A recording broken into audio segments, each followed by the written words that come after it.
السلام علیکم ورحمۃ اللہ وبرکاتہ۔ محترم ناظرین و سامعین، آج میں مبارک مجلس میں محرم الحرام کے احکام و مسائل سلسلہ نمبر 5 لے کر آپ کی خدمت میں حاضر ہوا ہوں۔ آج کا عنوان ہے کیا محرم کا مہینہ غم کا مہینہ ہے، نوحہ اور ماتم کا مہینہ ہے، نحوست سمجھا جانے والا مہینہ ہے۔ اصل میں کئی دوستوں نے یہ سوال کیا ہے کہ مفتی صاحب ہمارے علاقہ میں محرم کو غم کا مہینہ سمجھا جاتا ہے، محرم کو نحوست والا مہینہ سمجھا جاتا ہے، یہاں لوگ سوگ مناتے ہیں، افسوس کرتے ہیں، تو آخر اصلیت کیا ہے، حقیقت کیا ہے؟ سامعین کرام، یہ بات اچھی طرح یاد رکھیے،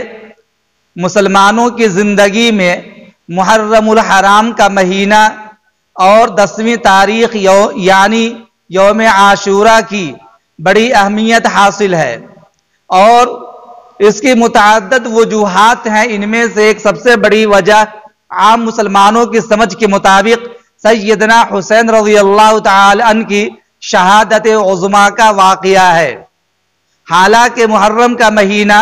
نہ تو غم کا مہینہ ہے، نہ نحوست سمجھا جانے والا مہینہ ہے، نہ نوحہ اور ماتم کا مہینہ ہے، اور نہ ہی 10ویں تاریخ غم کی تاریخ ہے، اور نہ ہی نحوست کی کوئی تاریخ ہے، بلکہ روز اول ہی سے محرم الحرام اور یوم عاشورہ کو بڑی اہمیت حاصل ہے۔ خود نبی اکرم صلی اللہ علیہ وسلم نے 10ویں تاریخ کو اور محرم الحرام کو عبادت و ریاضت والا مہینہ قرار دیا، 10ویں تاریخ کو عبادت و ریاضت کا دن اور تاریخ قرار دیا ہے۔ نبی اکرم صلی اللہ علیہ وسلم سے اس سلسلے میں حدیث بھی موجود ہے۔ آپ صلی اللہ علیہ وسلم نے محرم الحرام کو اللہ کا مہینہ قرار دیا، چنانچہ ابو داؤد شریف جلد نمبر 2 صفحہ نمبر 362 باب نمبر 233 حدیث نمبر 650 پر حضرت ابو ہریرہ رضی اللہ تعالیٰ عنہ کی روایت ہے کہ نبی اکرم صلی اللہ علیہ وسلم نے ارشاد فرمایا، افضل الصیام بعد شہر رمضان شہر اللہ المحرم۔ ایک صحابی نے عرض کی، اللہ کے رسول، رمضان کے بعد میں کس مہینے میں روزہ رکھوں؟ تو آپ صلی اللہ علیہ وسلم نے ارشاد فرمایا، اگر تم روزہ رکھنا چاہتے ہو تو رمضان کے بعد محرم الحرام کا روزہ رکھو، کیونکہ وہ اللہ کا مہینہ ہے۔ اس مہینے کی عظمت اور حرمت کو اللہ کے نبی صلی اللہ علیہ وسلم نے ذکر فرمایا اور روزہ رکھنے کا حکم دیا، اور رمضان مبارک کے بعد عظمت و رفعت اور مرتبہ کے اعتبار سے روزہ رکھنے کے اعتبار سے محرم کو قرار دیا۔ اب رہی یہ بات کہ جب یہ مہینہ اتنا مبارک مہینہ ہے، عبادت و ریاضت کا مہینہ ہے، غم کا مہینہ نہیں، نحوست سمجھا جانے والا مہینہ نہیں، شمشیر زنی سینہ کوبی کرنے کا مہینہ نہیں، تو پھر اس مہینہ کو غم کا مہینہ کہنا کیسے درست ہوگا؟ بہت سے لوگ یہ کہتے ہیں کہ دراصل اس مہینہ کو غم کا مہینہ اس وجہ سے کہا جاتا ہے، اور 10ویں تاریخ کو غم کی تاریخ اس وجہ سے کہا جاتا کیونکہ اس میں نواز رسول، جگر فاطمہ بنت رسول اور حضرت علی رضی اللہ تعالی عنہ کے جگر، لخت جگر سیدنا حسین رضی اللہ تعالی عنہ کی شہادت عظمیٰ کا عظیم سانحہ پیش آیا تھا، اس لیے ہم اس میں غم مناتے ہیں۔ تو یاد رکھیے، سیدنا حسین رضی اللہ تعالی عنہ کی شہادت پیش آئی 10ویں تاریخ کو، اور شہادت کی موت ایک عظیم موت ہوتی ہے، سعادت مندی والی موت ہوتی ہے، کیونکہ نبی اکرم صلی اللہ علیہ وسلم نے ارشاد فرمایا، اشرف الموت قتل الشہداء،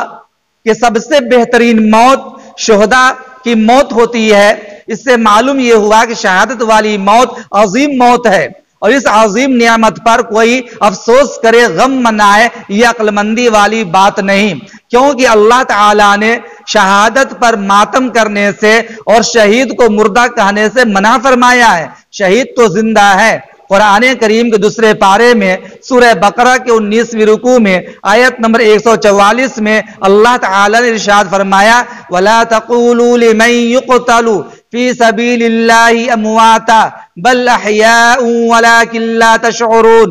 جو اللہ کے راستے میں شہید کر دیے جائیں ان کو تو مردہ نہ کہو بلکہ زندہ ہیں۔ اسی طرح قرآن کریم کے چوتھے پارے میں سورہ آل عمران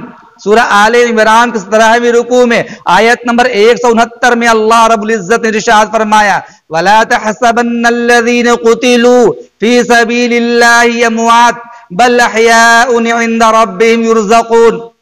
اللہ رب العزت نے ارشاد فرمایا جو لوگ اللہ کے راستے میں شہید کر دیے جائیں ان کو تو مردہ گمان نہ کرو بلکہ زندہ ہے، اور ان کو ان کے پروردگار کی طرف سے رزق دیا جاتا ہے۔ اب آپ نے اندازہ لگا لیا کہ اس آیت کریمہ میں اللہ رب العزت نے شہید کو مردہ کہنے سے منع فرمایا ہے، اور جب شہید مردہ نہیں ہے تو ہمیں پھر اس پر ماتم کرنا، غم منانا، افسوس کرنا کیسے درست ہو سکتا ہے؟ چلیے آپ یہ کہتے ہوں گے کہ شہادت کی وجہ سے مجھے بڑا افسوس آتا ہے، تو صرف سیدنا حسین رضی اللہ تعالیٰ عنہ محرم الحرام کی 10ویں تاریخ کو شہید ہوئے، اس لیے محرم کو غم کا مہینہ اور غم کی تاریخ کہتے ہیں۔ تو میں آپ سے پوچھنا چاہتا ہوں کہ سیدنا حسین رضی اللہ تعالیٰ عنہ کے بڑے بھائی سیدنا حسن رضی اللہ تعالیٰ عنہ کو زہر دے کر شہید کیا گیا صفر کے مہینے میں، صفر کا مہینہ غم کا مہینہ کیوں نہیں کہا جاتا؟ پھر اسی طریقہ سے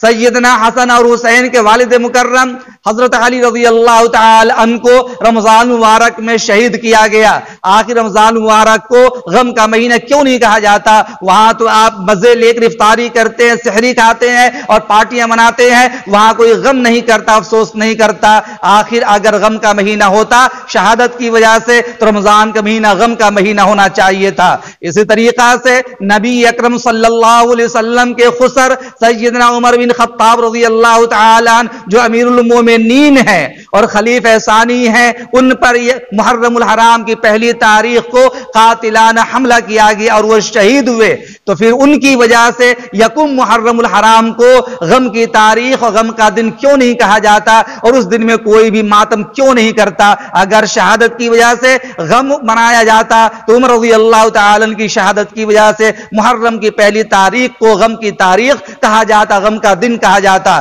اسی پر بس نہیں بلکہ ذی الحجہ کے 18 تاریخ کو نبی اکرم صلی اللہ علیہ وسلم کے وہ صحابی جن کے نکاح میں نبی نے اپنی 2 بیٹیاں عطا فرمائی، سیدنا